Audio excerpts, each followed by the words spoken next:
Assalamualaikum warahmatullahi wabarakatuh. Perkenalkan, nama saya Reja Trihanipa, mahasiswa Prodi Teknik Informatika. Pada video ini saya akan mempresentasikan proyek akhir mata kuliah Data Mining dengan judul Replikasi dan Peningkatan Model Machine Learning untuk Klasifikasi Penyakit Jantung. Di proyek ini saya menggunakan dataset penyakit jantung Cleveland dari UCI Machine Learning Repository. Dataset ini berisi data pasien dengan berbagai informasi medis seperti usia, tekanan darah, kolesterol, hasil pemeriksaan jantung, dan label apakah pasien tersebut mengidap penyakit jantung atau tidak. Alasan saya memilih topik penyakit jantung adalah karena penyakit ini merupakan salah satu penyebab kematian utama di dunia, sehingga deteksi dini sangat penting. Dengan menggunakan machine learning, kita bisa membantu tenaga medis untuk melakukan klasifikasi risiko secara lebih cepat dan konsisten, berbasis data historis. Jadi tujuan utama proyek adalah pertama, mereplikasi hasil paper, dan kedua, mencoba meningkatkan kinerja model klasifikasi yang mereka gunakan.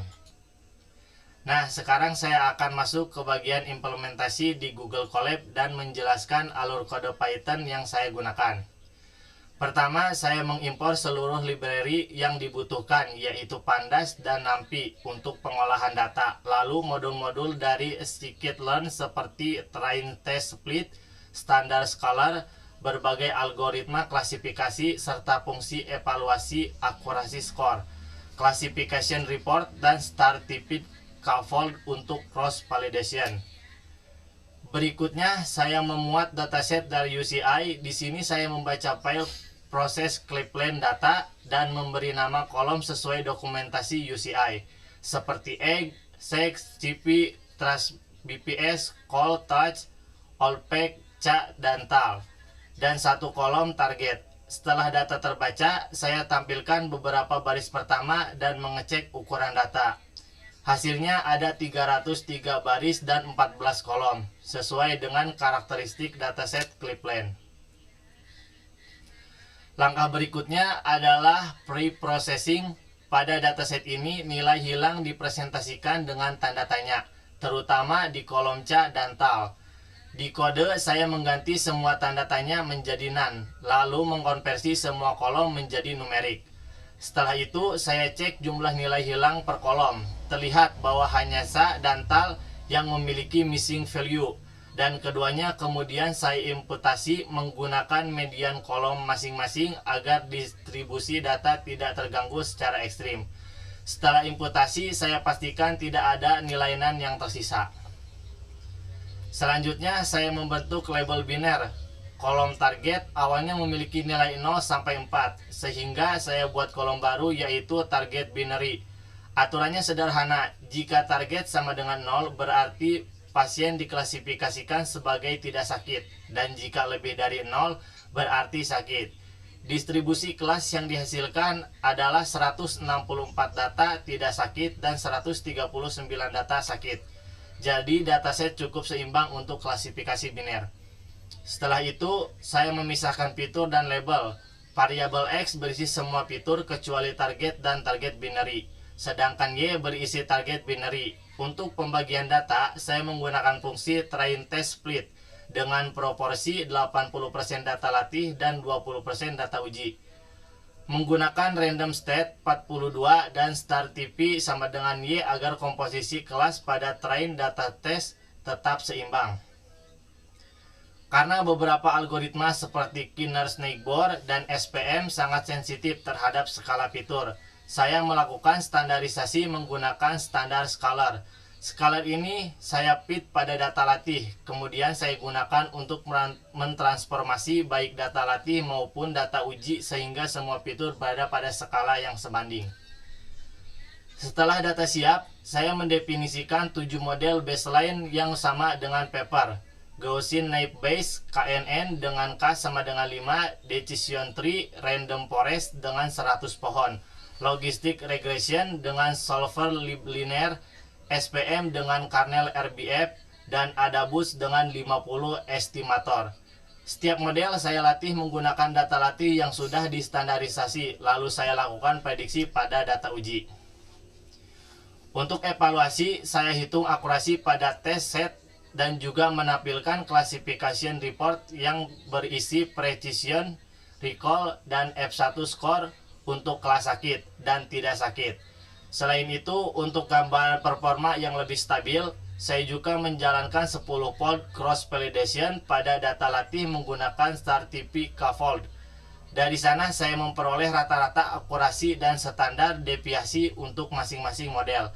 Hasil inilah yang kemudian saya bandingkan dengan angka akurasi yang dilaporkan di paper. Nah, berikutnya saya akan fokus pada analisis hasil dan pola yang terbentuk dari model-model yang saya latih, terutama dari sudut pandang bagaimana model membaca fitur-fitur penting untuk mendeteksi penyakit jantung. Pertama, dari sisi performa keseluruhan, hasil replikasi saya menunjukkan bahwa model logistic regression dan naive Bayes tetap berada di kelompok atas, seperti yang dilaporkan di paper.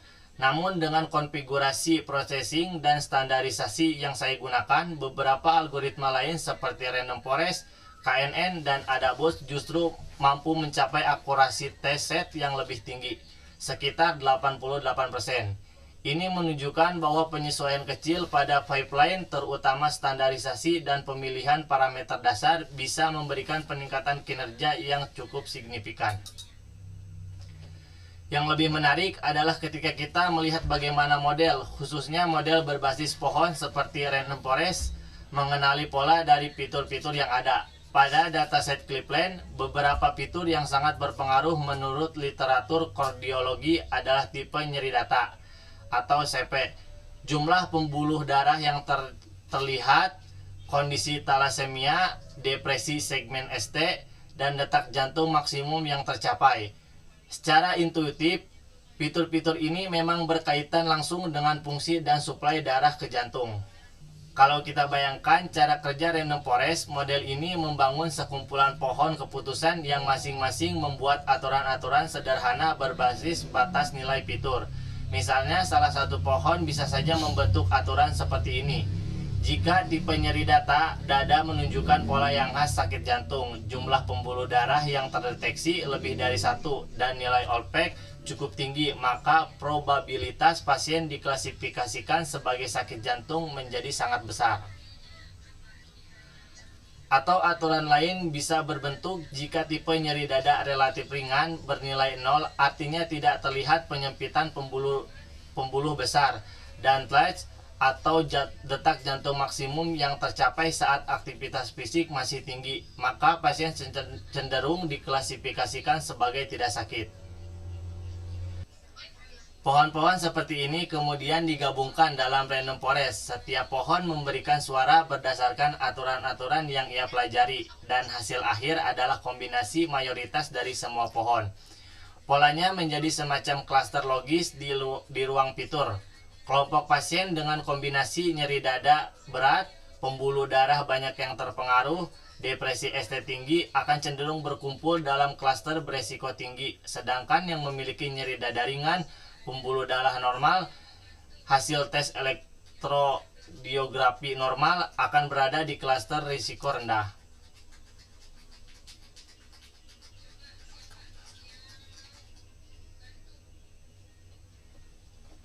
Nah, sebagai penutup dari proyek ini, saya bisa menyimpulkan 3 hal utama. Pertama, replikasi terhadap paper machine learning untuk klasifikasi penyakit jantung berhasil dilakukan dengan menggunakan dataset Cleveland dari UCI dan 7 algoritma klasifikasi yang sama seperti di jurnal.